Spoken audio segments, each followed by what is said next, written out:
மாண்புமிகு நகராட்சித்துறை அமைச்சர் அவர்கள். மாண்புமிகு பேரவைத் தலைவர்களே, மாண்புமிகு நாகர்கோவில் சட்டமன்ற உறுப்பினர் நேற்று என்னிடம் கேள்வி கேட்டார்.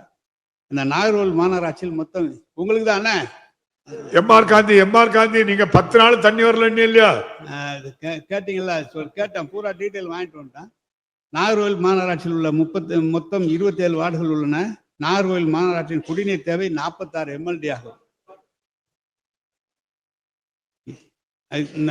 தமிழ்நாடு குடிநீர் வடிகால் வாரியம் மூலம் புதிதாக நிறைவேற்றப்பட்டுள்ள கூட்டு குடிநீர் திட்டம் மூலம் 41 MLD, உள்ளாட்சி அமைப்புகளின் மூலம் 5 MLD வழங்கப்படுகிறது. ஆக மொத்தம் மாநகராட்சிக்கு 46 MLD குடிநீர் தினந்தோறும் வழங்கப்படுகிறது.